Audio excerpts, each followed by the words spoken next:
Joining us now is political analyst Daniel Silke. Daniel, good afternoon to you. Well, thanks for coming in. This violence and intimidation doesn't bode very well, does it? No, it's not a good sign so soon, but I think we must accept that the whole position is very new for South Africans to understand and to work through. We're setting a precedent every single day in this country with the formation of a new party, with the ruling party fraying at the edges.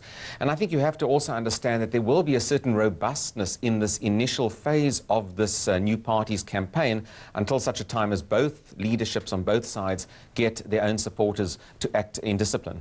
Well, I mean, pretty ugly scenes in Orange Farm last week, again in Gugulethu this weekend in Cape Town. Is the ANC doing enough to rein in its members, do you think? Look, I'm not sure both sides are doing enough for the moment. I think, again, both sides are not used to this new contestation that we're seeing in our politics, and it will be up to leadership. Indeed, President Motlanthe has come out very strongly on the issue. I think the IEC is going to have to act very, very strongly on this issue, a lot more strongly than we've seen over the course of the last few days or so. What do you make of the support that Lekota and Shiloh have been pulling at these rallies? I think there has been an element of disappointment for them in terms of the numbers that have come to the rallies. Whether this is due to intimidation, whether it's due to a generally confused message that they are sending out. Remember, they haven't really established themselves as a differentiated political movement as yet. It just looks as though they are personalities who are somewhat hard done by what's happened over the last while. And they will have to really sit down and tackle policy issues that will make their party different from the ANC. And only after that may you find substantial support coming out of rallies. I'd say they're a little disappointing, but I think we must wait until the National Convention, when I think you'll see a much larger degree of support in a much larger, more showy atmosphere as well. Well, Lekota's talking about, what, 4,000 people at that convention, which is probably going to be this weekend.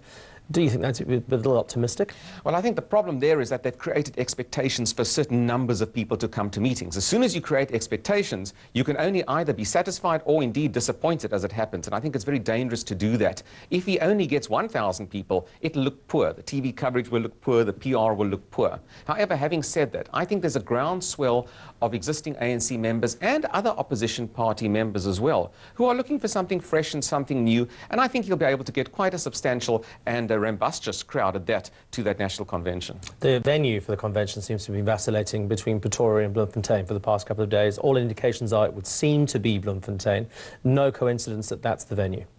No, I think that Bloemfontein does offer a symbolic venue. It's the centre of the country. It's a powerhouse of Lekota, so to speak. He can draw supporters there. And I think it probably would be better off if he does have it in Bloemfontein for that matter. But I think this new party must understand that in order to get itself on the road, it needs to be organised. It needs to show that it is efficient in what it does.